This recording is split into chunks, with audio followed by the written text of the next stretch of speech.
Hey guys, welcome to a brand new video to the channel. So in this episode, we're going to be looking at sort of a money maker we've not done for a little while, but I think it's still very important to the game, and especially with like the most recent video I've done, and this is looking at Necromancy skilling supplies. Now, we kind of do this on a 2 to 3 month basis where we'll go through like the inks and the candles, just to see what prices they are and whether they're worth actually doing in terms of GP. So the items, you have the 3 tiers of the inks and the 2 tiers of candles, and also we like to have a look at price of ashes as well. Ashes is so heavily linked to the ink price and can sometimes be the reason why it will or won't make profit as well.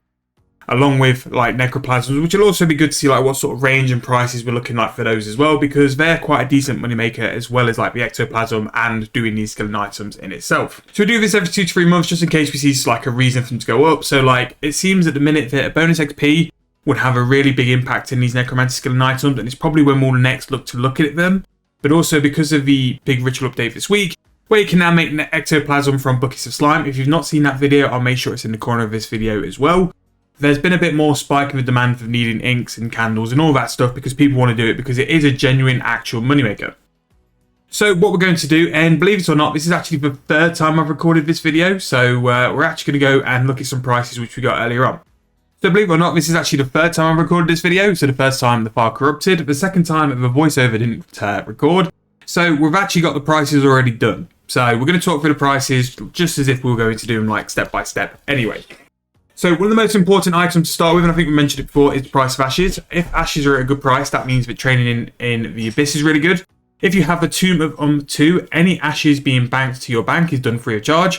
So especially in the Abyss where ash drops are from the abyssal creatures all the time, you can rack up a nice little amount of GP for something which is incredible combat XP as well.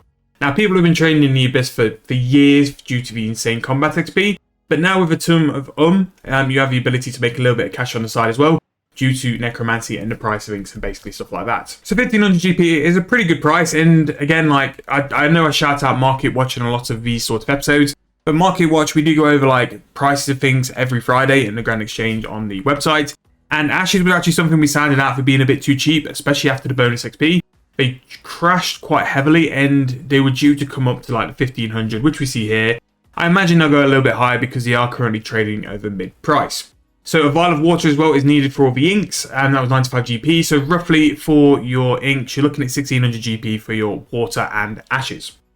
So next we were looking at was the necroplasm prices, and for a candle, you only need 1 of each necroplasm, and then for the inks, you need 20 of each necroplasm. So lesser necroplasm at 120, yes, it's a bit rough on the necroplasm price, but you can still pull like a solid 4 to 5 mil per hour. Doing the rituals, and as well for a non-member's skill, it's still really good profit to do lesser necroplasm in non-members. So greater necroplasm at 230 and powerful necroplasm at 318 give us our prices for necroplasm, which we worked our prices for inks off. So just to go through the prices of what it's going to cost you to make each ink. So a regular ink is going to cost 4k, and that is 20 of the lesser necroplasm, 1 vial of water and 1 ashes. A greater is going to cost 6.2k, and then a powerful is going to cost 7.8. So if we scroll up, we can actually find the prices of which we've sold the inks for. So we sold a regular ghostly ink for 6.2k, which is going to mean that a regular ink profit-wise is 2.3k per ink. A greater ink is going to sell for 8.7k, which is going to be roughly about 2.5k profit. And then finally, a powerful ink is going to sell for 10.3. It means that spread across all the ink ranges, you are looking at a solid 2.5 to 2.6k profit per ink, which is actually really good. Normally the inks are way more widespread than that, and you normally find that the regular ghostly ink is the one which is actually costs the most or has the biggest range, because it's the one which is in the most demand anyway, because what they've done quite a good job of is even the higher tier glyphs still require some of the basic inks as well, which is why there's so much demand on the lower tier and a little bit more on the higher tier. So to go over the levels for these, so regular ghost ink you can do that level 20 necromancy, and you can only do inks in members, which is a little bit sad, but candles you can do in non-members, we'll talk about in a sec. Greater ghost ink is going to need level 60 necromancy, and then finally the powerful ghost ink is going to require level 90. And the way I sort of look at the necromancy skills, especially doing the inks, it's very similar to Herblore and very similar speed to Herblore. So I think you can do roughly over 2.5k per hour, but the buy limits will limit you at points. Again, as I've advised in many things, make sure to be buying these at the lowest price, check your margins, and then buy 2 at a time. And it means 2 things really. You're getting it for the biggest profit margin possible, but also when you do finally get to making the inks, you've got the most amount of supplies possible to do a larger stint, and then you can sell them over time as well while you go off and do other stuff. Buy the stuff while you're doing something else and sell the stuff while you're doing something else, so you can get the cheapest price and then the highest selling price as well. And it will just make you a little bit more profit on the long run, and it will definitely make you more money as a whole anyway. So that was basically the necroplasm, as well as the ashes and the inks as well. So again, the final thing we were going through was the candles. So candles are a funny one really, because So they are actually non-members for the regular ritual candle. And this can be a really good way at like such a low level 20 necromancy. You can make a little bit of profit by bank standing. And with free to play, it's a little bit limited on what kind of skills actually give you that possibility. It's such a low requirement. So the candles are going to make you roughly about 900 GP each. However, with ritual candles, because they're so limited in what comes into the Grand Exchange, and because you do have people buying them both to train necromancy but also to upgrade to great ritual candles, I do think you can push the price a little bit harder. Just because there's limited on what can come in. Now, the regular ritual candles sell for 1000 GP each, and all you're going to need for this is one lesser necroplasm, which is 120 GP, and one basic ritual candle, which you can buy from the general store for about a GP each. So you're going to roughly make about 880 GP each per regular ritual candle. Now, what you can do if you wanted to, you can upgrade this with a greater necroplasm. So for 230 GP, you can be 1200 coins in for a greater ritual candle, and you can sell that for 2.3 to 2.6k for that as well. But again, really don't look down on these as a way to train XP. If you're not really interested in the combat side and the ritual side's a bit too much, you can definitely look at doing inks and the ritual candles for a form of XP. They were pretty good on the bond account. The bond account got to level 80 necromancy just by doing inks and candles because it was such good profit at the time.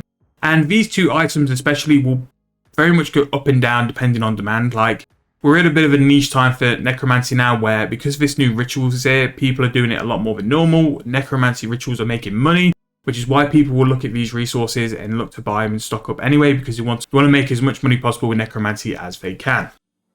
However, that's going to be the end of this video. Again, this will be something we'll probably visit towards the next bonus XP live, because of how necromancy supplies reacted on its first ever bonus XP live. I'm really interested to see how they'll go on the second one. Maybe not the same way as frames. Frames kind of really spiked towards their first go. And on the second go, they kind of hit a bit of a brick wall and didn't really move as much as they should have, really. The necromancy supplies, I think people realised how good rituals were. They understood how rituals react to bonus XP live, which again was a big question beforehand. And I think they'll have the demand as well. So maybe when the bonus XP is announced in a couple of months for the next one, we look at the necromancy prices again and we can see if we can capitalise and get making the ink. The ink seems way more of a solid, stable moneymaker than the rest of them. And for me, I would always sort of stick to the regular and greater, because powerful, you are looking for the people who are doing the higher tier rituals. A lot of people now, if they're doing rituals, it's either the high tier and they go for the XP. But most people I see or know of actually do the necroplasm ones or stuff for a nice AFK moneymaker as well. And with the demand on things like lesser necroplasm, a lot of the bots do that as well, or the AFKs or whatever. So that can have a massive effect. But check whatever's the margins the best. And again, these things will sell, but you just need to give them time to sell as well to make sure you get the most money possible. However, that's going to be the end of this video. I hope you guys enjoyed. If you have, please make sure to give me a like, subscribe to the channel. We are still keeping on with the content grind, so make sure to join the journey, subscribe to the channel, and we're pretty much doing 7 videos a week at the minute, and I'm hoping for the foreseeable we can keep that going. I'm going to look at starting that flipping series very soon, and also looking at doing more of the how I train to 120 or 200 mil videos, because the first 2 went really well, a lot better than I was expecting, so I'll make sure to do more of those in the future. Thanks for watching. I'll see you guys very soon in the next video.